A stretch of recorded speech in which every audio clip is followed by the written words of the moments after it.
Shalom, pagi Bro. Shalom, halo Bro Dion, Katolika nih Pak. Halo Bro David, apa kabar? Baik-baik, luar biasa banget. Ya makin tembem lah ya kita, karena di rumah terus makan. Ya, buat sahabat Katolika semua, perkenalkan Bro David ini adalah Feast Builder dari komunitas Light of Jesus Family. Nah, Bro David bisa diceritakan sedikit LOJF itu apa, dan mungkin dalam kesempatan ini juga Bro David juga akan menceritakan acara yang akan berlangsung di bulan Agustus. Silakan Bro. Oke. Jadi Shalom teman-teman Katolika yang menyaksikan acara ini. Perkenalkan, gue David Adinata, saat ini sebagai koordinator dari komunitas LOJF, ya kepanjangannya itu Light of Jesus Family. Kita adalah komunitas Katolik yang berada di bawah pemikat Pertemuan Mitra Kategorial dengan moderator Romo Antara PR yang biasa dikenal Romo Renungan Harian. Nah, LOJF sendiri itu mulai dibentuk tahun 2011 bulan Maret, jadi nggak kerasa ini adalah tahun yang ke-9 ya bagi komunitas kami Light of Jesus Family. Nah tadi Bro Dion juga bilang bahwa di tahun ini sebenarnya gini, kita itu sudah rencana tanggal 29 Agustus tahun ini kita ada acara 2 tahunan Bro. Sebenarnya ini adalah acara rutin 2 tahunan. Namanya adalah Light of Jesus Conference atau lebih dikenal dengan LOJ Conference. Kita sudah persiapkan segala sesuatunya, kita sudah dapat sponsor, bahkan penjualan tiket kurang lebih sudah 50% lebih. Tapi apa mau dikata, ya keadaan ini beda dengan apa yang kita pikirkan. Udah bulan Januari, tiba-tiba Jakarta ada banjir, kemudian tiba-tiba pandemi, Corona. Nah, ini di luar dari prediksi kita, di luar dari pemikiran kita. Nah, kalau boleh share sedikit, sebenarnya pada waktu itu kita sudah memutuskan, oke, kita akan mundur LOJ Conference secara fisik ya ini ya, ke 2021. Nah, tapi kemudian ketika saya meeting, itu teman-teman semua punya pemikiran yang sama bahwa justru ini adalah waktu yang paling tepat dan orang-orang di luar sana juga kita yakin membutuhkan yang namanya iman dan pengharapan lebih lagi untuk dikuatkan. Karena ini benar-benar keadaan yang tidak menentu. Dan saya yakin juga bukan suatu kebetulan kalau tema kita itu judulnya adalah brave. Jadi bagaimana kita punya keberanian untuk kita tetap melangkah dalam iman itu dalam melewati masa krisis. Nah, seperti itu. Acaranya sendiri, akhirnya kita putuskan, oke, kalau gitu kita akan adakan online, itu tanggal 15, 16, dan 17 Agustus 2020. Secara online, Bro. Kira-kira seperti itu. Wow, luar biasa. Berarti sebenarnya Tuhan udah rencanakan bahwa kita harus adaptasi dengan keadaan dan tentunya ini juga menjadi suatu pembelajaran baru ya.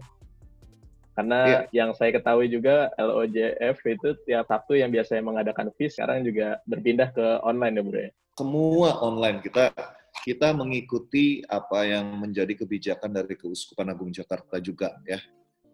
Nah Bro, untuk tahun ini kan tadi udah disampaikan temanya itu brave. Kenapa sebenarnya mengambil tema tersebut Bro? Sebenarnya sebelum krisis pun itu kita sudah mulai mempersiapkan conference tahun ini karena harusnya itu memang temanya brave. Nah, diambil dari Ibrani 11 ayat 8. Wah, ini Alkitab banget nih ya. Dikatakan gini, karena iman Abraham taat ketika ia dipanggil untuk berangkat ke negeri yang akan diterimanya menjadi milik pusakanya. Lalu ia berangkat dengan tidak mengetahui tempat yang ia tuju. Bayangin, jadi Abraham ini sebenarnya dalam kondisi yang nggak ada masalah, nggak ada apa-apa, tapi Allah memerintahkan dia untuk keluar kan, meninggalkan semuanya itu menuju ke tanah terjanji yang dia nggak tahu dia bakal menghadapi apa, tanah terjanjinya seperti apa. Nah, ini sangat relevan banget dengan tahun ini terutama, nggak ada orang yang tahu pasti kapan pandemi ini akan berakhir. Bahkan ada yang bilang, oh sebentar lagi ada vaksin, kita amini iya. Tapi kan kita nggak tahu, harus diuji dan lain sebagainya. Banyak orang yang kehilangan pekerjaan, nggak tahu masa depannya seperti apa. Banyak sekali masalah pergumulan yang mungkin teman-teman Katolika juga saat ini merasakan hal yang sama. Pemotongan gaji lah, berkurang banyak drastis dan lain sebagainya. Itu membuat kita kadang kita jadi kehilangan yang namanya hope, pengharapan. Nah, itulah kenapa tema ini saya rasa ini sangat-sangat relevan untuk kita bawakan untuk LOJ Conference 2020 online. Wow, jadi sebenarnya dari ayat tersebut kita juga diajarkan untuk tunduk dan taat ya bro ya? Ya, betul. Speakernya, line up-nya yang disiapkan untuk tahun ini siapa aja bro? Ini event konsep kita, mungkin teman-teman bisa saksikan. Ini jelas saja ya apa itu LOJ Conference. Jadi saya mau katakan lebih dari sebuah konferensi. Ini adalah sebuah gerakan untuk menjadi berani, terutama di masa krisis saat ini. Banyak sekali kesaksian juga teman-teman yang mengikuti acara LOJ Conference yang sebelumnya mereka ya biasa-biasa aja dalam imannya, nggak terlalu mau terlibat aktif dalam melayani. Tapi ketika mengikuti acara ini, mereka mengalami pengalaman pribadi bersama dengan Tuhan, dan akhirnya api itu dikobarkan kembali. Jadi, ini adalah suatu undangan untuk merdeka dari rasa takut. Nah, itulah kenapa tanggal 17 Agustus itu kan kita... Ya, Hari Kemerdekaan. Pas ya, kemerdekaan. Nah, merdeka itu nggak cuma dari jajahan orang-orang aja, tapi dari rasa takut, dari rasa bimbang, ragu-ragu. Kita harus merdeka dan kita harus tetap percaya bahwa Tuhan menyertai. Nah, ini temanya, Courage After Crisis. Oke, jadi kita moving online ya, yang sebelumnya fisik. Oh ya, ada satu. Selain kita ingin menumbuhkan iman pengharapan, yang kedua, selama 3 hari acara conference ini, kita akan menggalang donasi. Jadi pemikiran kita gini, oh kita ngadain acara, kita ingin menumbuhkan iman. Itu kan oke lah ya untuk diri kita yang menyaksikan. Tapi kita juga jangan lupa bahwa Tuhan Yesus itu mengatakan bahwa kita itu harus berbuah. Dalam arti pohon itu nggak pernah makan buahnya sendiri. Ya. Dengan pengertian buah itu dinikmati oleh orang lain. Itulah kenapa kita akhirnya tujuan yang kedua, kita menyalurkan bantuan nyata bagi orang-orang yang membutuhkan, orang-orang yang miskin, di area Keuskupan Agung Jakarta melalui Lembaga Daya Dharma atau disingkat LDD, bro. Jadi kita ingin jadi berkat juga secara nyata. Kita memberikan bantuan nyata untuk orang-orang yang membutuhkan. Nah, kita akan bagi 3. 15 Agustus itu untuk youth seperti gue ya. Jadi usia 16 sampai 20. Enggak bercanda. Aku sudah 40 tahun. Ini untuk orang-orang muda sebenarnya ya nggak terbatas cuma 16 sampai 26, tapi semua yang berjiwa muda. Karena aku yakin juga meskipun ini kita segmennya untuk youth, tapi juga bisa jadi berkat untuk setiap orang yang menyaksikan. Nah, kemudian hari yang kedua itu untuk umum, ya. Kemudian hari yang ketiga kita akan puncaki dengan acara Grand Feast, di mana rangkaiannya adalah di sana ada misa, ada perayaan Ekaristi, tapi sebelumnya ada talk show dulu, nanti aku lebih lanjut ya. Nah, ini untuk youth dulu. Jadi ini sudah ada rundown-nya lengkap, kita akan mulai 15.45 dengan games interaktif. Nah, ini kan seru-seruan buat anak muda nih. Jam 4 kita ada pujian dan penyembahan oleh LOJ Worship, tim pujian dari LOJF sendiri. Nah, pembicara yang pertama itu Brother Jan Silan. Dia merupakan pembicara dari Filipina, Peace Builder dari Filipina. Kemudian ada sesi tanya jawab juga. Jadi ada interaktifnya, bro. Interaksi. Kalau teman-teman yang menyaksikan nanti mau tanya, nah itu bisa langsung ketik di live chat ya. Ya. Ini lewat YouTube Live ya dari LOJF Indonesia. Kemudian ada pujian lagi. Nah ini ada Romo Benipang. Okarem, Dare to Dream Big. Kemudian ada talk show juga, itu nanti gue jadi moderator bersama dengan Maria Christy.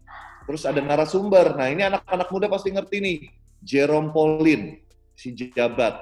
Nah, itu udah terkenal banget ya. Jadi dia akan menjadi salah satu narasumber. Kemudian ada Romo Yakin, beliau merupakan Komisi Kepemudaan Keuskupan Agung Jakarta.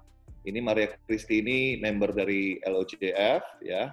Dia yang akan menjadi host nanti untuk acara youth. Oke. Nah, ini profil pembicaranya. Nah, ini ada Jerome Pauline, ada Winston Utomo. Dia founder dan CEO dari IDN Media. Ini yang gitaran itu ganteng banget, itu gue.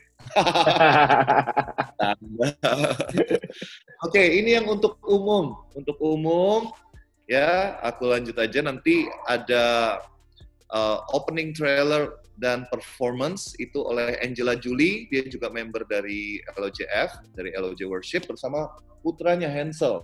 Ini bagus banget sih. Nah, aku nggak bisa bocorin ya. Kemudian, iya. Ini nih, profil pembicaranya. Pembicara yang pertama adalah Romo Adrian Adirejo OP. Beliau adalah sekarang menjabat sebagai Kepala Pastor Paroki Redemptor Mundi Surabaya. Jadi kalau yang belum tahu Romo Adrian ini, beliau salah satu pembicara, salah seorang pastor yang bisa membawakan materi yang dalam, tapi dengan cara yang relevan dan kita gampang untuk menerimanya gitu, yang aplikatif. Nah itu kan susah ya, kita nggak di awang-awang tapi benar-benar relevan. Kemudian pembicara yang kedua itu Brother Obed Cabrilias, dia fish builder dari Filipina, dari Manila. Nah, nanti juga ada Q&A seperti ini. Nanti gue juga akan jadi host di sini bersama Brother James Arthur. Nah, ini Grand Feast, ini acara puncaknya, bro. Kita akan mulai dengan talk show Merdeka dari Rasa Takut, itu dengan Romo Andang Binawan, kemudian Angela Julie, kemudian ada Edi Sulistyo. Nah, hostnya Maria Christi. Perayaan Ekaristi sendiri, ini akan ada Romo Andang sebagai selebran utama, kemudian konselebrannya adalah Romo Antonius Antara, kemudian ada Romo Kristiono Puspo, SJ, beliau adalah direktur dari Lembaga Daya Dharma KAJ, dan Romo Edi Mulyono SJ, beliau adalah VCAP, ya, Vikaris Episkopal Keuskupan Agung Jakarta. Tempatnya kita akan misanya ada di Teresia. Kemudian setelah misa apa? Kita akan lanjutkan dengan pujian dan penyembahan. Nah ini yang menarik. Kita ada kolaborasi bersama akhirnya bukan 30 tapi 22 PD dan komunitas tidak hanya di Indonesia tapi sampai di luar negeri. Ada di Australia, ada di Amerika, seperti itu. Jadi dan daerah-daerah yang ada di Indonesia seperti Pontianak, seperti Palembang, Surabaya, Bandung, itu gabungkan nanti untuk di opening dari acara Grand Feast itu sendiri. Kemudian akan dilanjutkan dengan firman oleh Brother Bo Sanchez. Nah, Brother Bo Sanchez ini siapa? Mungkin yang belum kenal, beliau adalah founder dari komunitas LOJF seluruhnya ya, dari awal. Jadi kita memang pusat kita itu di Filipina, di Manila. Beliau juga menulis banyak sekali buku yang inspiratif dan aplikatif juga, ya, mudah untuk dicerna. Ini profil pembicaranya. Kemudian, nah, setelah firman dari Bo Sanchez, kita akan lanjutkan dengan praise party. Jadi kita akan seru-seruan. Dan ini juga momen, kita kan punya tim pujian dan penyembahan itu namanya LOJ Worship ya, tadi aku sempat singgung ya. Kita akan launching juga album keempat dari LOJ Worship dengan tema Brave. Jadi benar-benar satu kesatuan nih. Isinya lagu-lagunya juga adalah lagu-lagu yang kita ambil dari Ibrani yang 11 tadi. Jadi mengenai bagaimana kita bisa mengatasi dan keluar dari rasa takut, menggantikan rasa takut itu dengan iman kepada Tuhan. Jadi selama 30 menit kita akan memuji dan menyembah Tuhan. Dilanjutkan habis itu ada live talk show-nya. Jadi nggak cuma ini, nanti kita akan press release dan talk show serta Q&A bersama teman-teman dari LOJ Worship. Nah ini teman-teman Katolika yang nanti join, teman-teman bisa tanya apa aja tentang LOJ Worship, tentang albumnya, dan itu akan dipandu oleh Romo Antonius Haryanto, beliau sekretaris eksekutif Komcap KWI, bro. Dan Dora Angela, dia juga member dari LOJF, Biasanya dia sebagai MC profesional. Kira-kira seperti itu. Thank you. Acaranya kolaborasi antara berbagai komunitas, terus juga tadi dananya ini akan dibagikan kepada LDD dan juga melahirkan sebuah karya baru dari LOJ Worship, yaitu album keempat. Luar biasa, bro. Ini ya, semua untuk kemuliaan Tuhan, bro. Nah, boleh diceritakan sedikit, bro, untuk albumnya sendiri. Ini di dalamnya akan ada berapa lagu, dan ini siapa aja yang menciptakan dan terlibat di dalamnya? Album Brave sendiri akan ada 14 lagu. Kalian sudah bisa mulai pre-order sesungguhnya. Mulai sekarang udah bisa pre-order ya? Iya, lewat Tokopedia. Karena gini, kita akan cuma cetak CD itu eksklusif cuma 300 saja untuk dijual. Cuma 300 saja. Dan sekarang sudah kurang lebih terjual. Karena kita jual di internal dulu ya, kita mau biar teman-teman yang LOJF dulu, itu sekitar 150, jadi sisa separuh aja lagi. Jadi kalau teman-teman mau, bisa buruan pre-order di Tokopedia. Nah, untuk penciptanya, itu member LOJ Worship, bro. Jadi kita memang ada songwriting session, ada yang sudah lagunya itu dia memang tulis ya. Jadi kita bagikan ayat ini nih. Silahkan bikin lagu dulu secara sendiri, tapi kalaupun nggak ada, nanti kita akan corporate songwriting, jadi benar-benar nulis lagu bareng berdasarkan tema tersebut, berdasarkan pengalaman pribadi kita bersama dengan Tuhan. Seperti itu kira-kira. Boleh tahu, bro, harganya yang dijual nih berapa, bro? Yang udah bisa dipesan?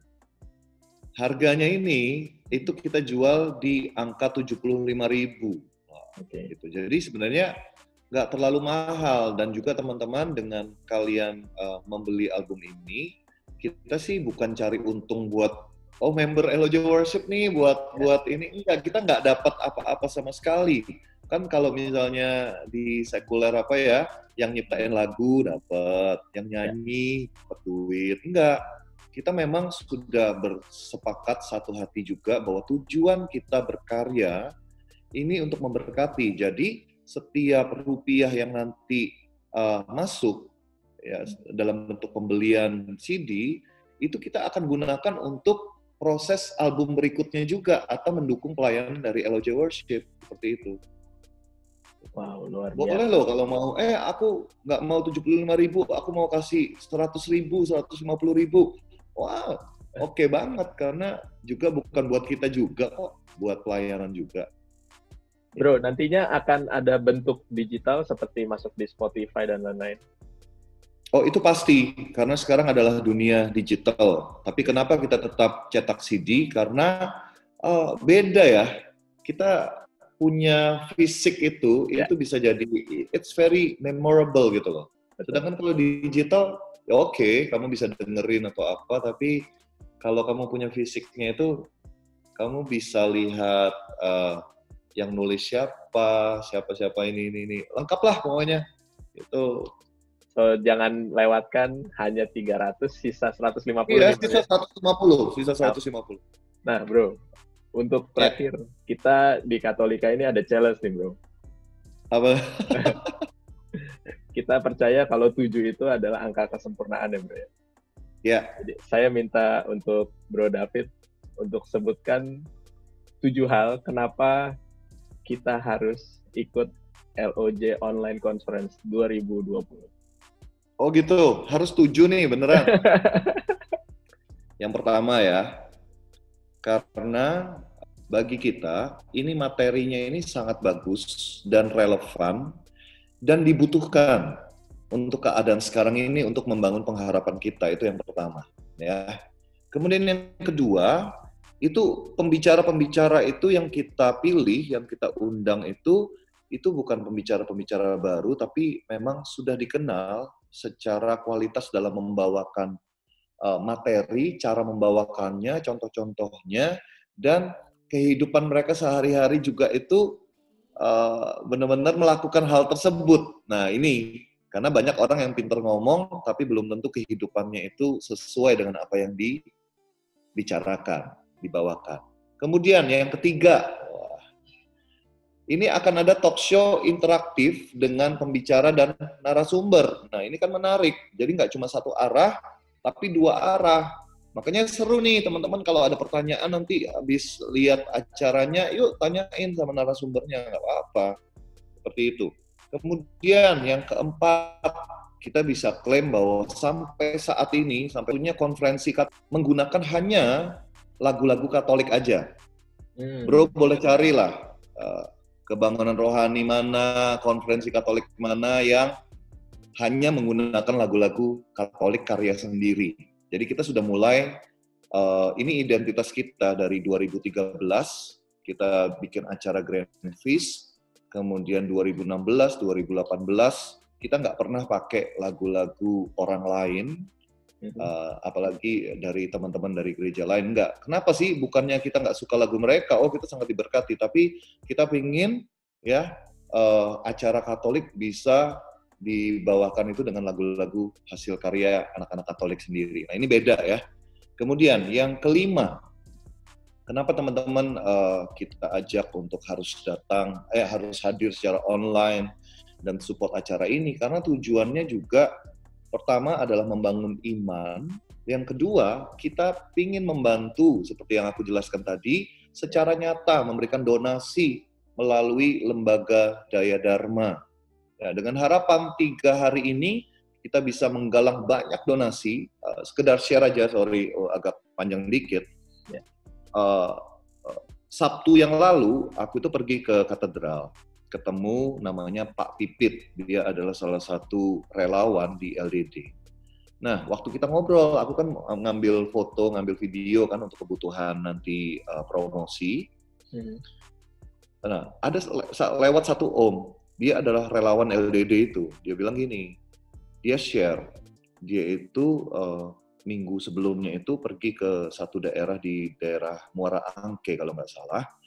Nah, dia samperin itu di bawah kolong jembatan itu ada kelas ternyata. Kelas untuk anak-anak jalanan.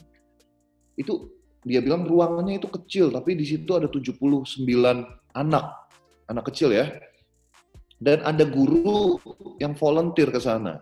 Nah, guru ini dia ngajar kemana-mana dan bentuk pelayanannya adalah dia pergi ke situ untuk mengajar secara gratis, nggak dapat duit sama sekali. Nah, yang membuat tersentuh om tersebut bilang gini, guru itu bilang gini, Pak, andai kata bisa, kalau ada mungkin bisa diupayakan uang transport bagi kami, guru-gurunya. Nggak minta lebih Pak, nggak minta digaji, tapi uang transport aja. Wah, gue denger kayak gitu ya. Ini bayangin, ini guru yang dia sudah sibuk ngajar di sekolah-sekolah, ya ngasih les, tapi dia memberikan dirinya itu untuk melayani, untuk mengajar di anak-anak jalanan. Dia cuma concernnya adalah supaya kita bisa benar-benar bisa support terus Pak, ngajar anak-anak jalanan ini. Ini membuka pikiran gua bro, karena gini, di krisis seperti ini pasti orang mikirin itu diri sendiri, benar nggak? Kita cari selamat kita cari nyaman kita. Tapi berani nggak lu keluar untuk memberikan dari kekurangan? Nah, itu kan yang diajarkan gereja kita. Seperti janda miskin. Memberi bukan dari kelebihan, tapi dari kekurangan. Ini waktu kita kekurangan kan? Tapi kita tetap memberi. Nah, itu yang diuji. Kemudian, maaf ya agak lama ya, jadi ini ya. Itu poin yang kelima ya, kita membantu lewat LDD. Yang keenam, tadi sudah ada juga, ini kolaborasi. Kita ada kolaborasi dengan persekutuan doa dan komunitas dari berbagai daerah di Indonesia, bahkan di luar negeri juga.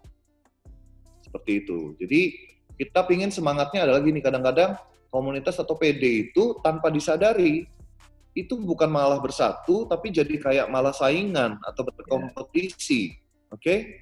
Nah, kita ini harus sadar bahwa kita di bawah satu gereja Katolik. Kadang kita itu kurang bisa sebenarnya menerima perbedaan. Oh, beda cara nih. Oh, lebih bagus gue ini. Padahal ada Legio Maria, ada LOJF, ada Domus Cordis, ada KTM, banyak. Gereja itu kaya. Cuman tergantung kita.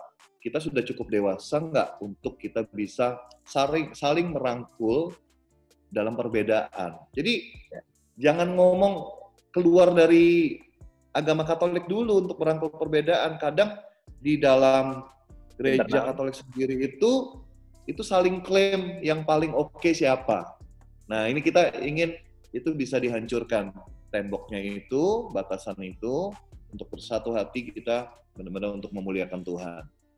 Seperti itu. Nah, yang ketujuh, kita akan melakukan perayaan Ekaristi untuk memperingati juga Hari Kemerdekaan Indonesia yang ke-75. Nah, itu bersama tadi 4 selebran itu ya, bro ya, yang tadi aku sudah jelaskan juga.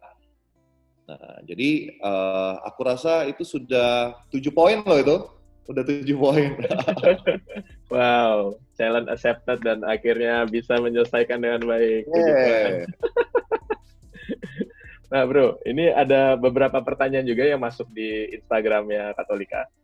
Boleh. Saya mau bacain sedikit. Pertama dari Francisca Andina. Nah ini dia mau nanya, ada biayanya nggak untuk ikut acara online conference ini? Acara ini for free, benar-benar gratis, terbuka untuk semua orang, ya. Sebenarnya nggak gratis karena kalian butuh kuota internet. Ya.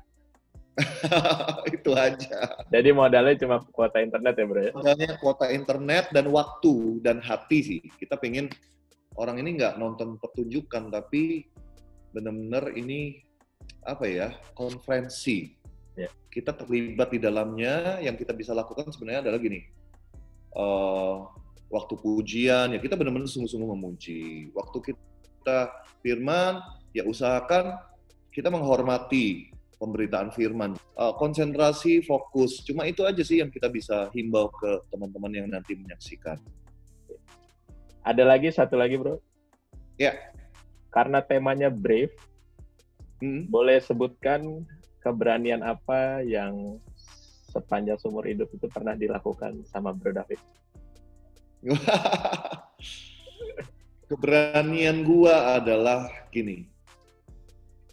Waktu gua itu sebenarnya waktu pindah ke Jakarta, gua itu kan kerja ikut orang ya di suatu perusahaan, dan sebenarnya keadaan gua itu sudah very comfort, sudah nyaman banget secara gaji, komisi karena gua sales kan.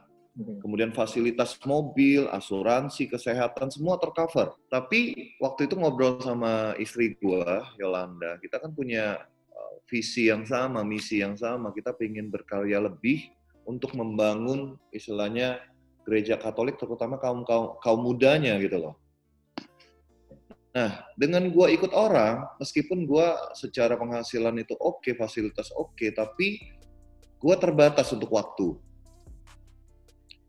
Akhirnya gue mikir dan sambil doa juga, Tuhan, kalau memungkinkan tolong gimana caranya, gue juga sambil cari ada satu pekerjaan sendiri, ya, gue bisa berusaha sendiri, sehingga gue punya financial freedom and time freedom. Jadi gue bisa memberikan lebih dan gue bisa melayani lebih gitu. Akhirnya waktu itu benar-benar ada satu tawaran, opportunity datang. Gue dan istri rundingan dan kita memang sepakat, akhirnya ini butuh keberanian bro untuk keluar dari sesuatu yang nyaman, tapi kita tahu jelas tujuannya apa. Nah, Abraham kan juga gitu. Dia nggak tahu apa yang dia hadapi, uncertainty, keadaan yang tidak menentu, tapi dia tetap keluar meninggalkan comfort zone, karena dia tahu Tuhan sudah janjikan. Nah, yang cuma kita perlu adalah kita percaya kan. Percaya tuh. Gampang kan ngomong percaya, gampang kan ngomong percaya, tapi begitu lu berjalan seperti itu, nah kita lihat pilihan lu itu menentukan iman lu. Jadi jangan ngomong beriman kalau pilihan kita itu nggak sesuai dengan apa yang Tuhan mau. Jadi itu pengalaman gue secara pribadi. Wah, ya akhirnya dijalanin ups and down, tapi Tuhan baik sih, Tuhan masih sertai juga terus. Karena Tuhan tahu tujuan gua apa, bukan untuk enak-enak atau apa sih, tapi untuk melayani lebih. Iya, ya nggak segampang yang diomongin lah. Oke, Bro David, thank you so much sudah share ke teman-teman Katolika untuk acaranya. Ya. Dan sukses untuk persiapannya, Bro. Tinggal sama-sama. Ya, Katolika juga maju terus untuk jadi saluran berkat, menyampaikan informasi apapun untuk teman-teman anak-anak muda Katolik di luar sana, ya. ya. Nah ini baju gua ini melambangkan kurang brave apa tuh? Wih. Wede. Dan kalau Bro David sadar, background saya juga LOJ Conference. Iya, thank you banget bro, keren Topi banget. saya ini adalah acara 2 tahun lalu, Forward.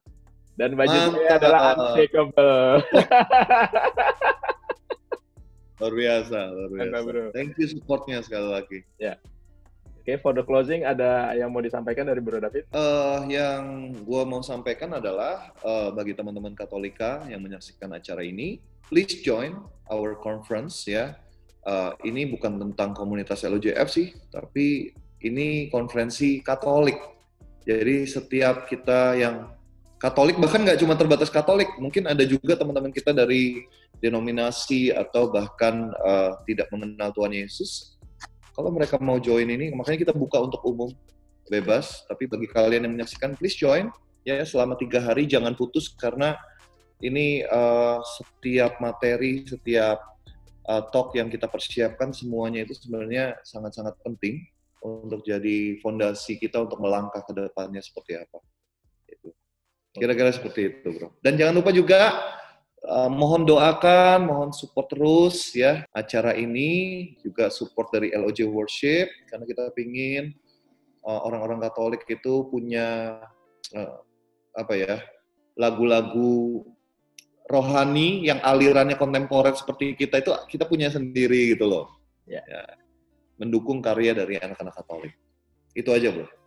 Oke, thank you so much Bro David. Thank you banget. Sukses and God bless. Sama-sama, Tuhan berkati.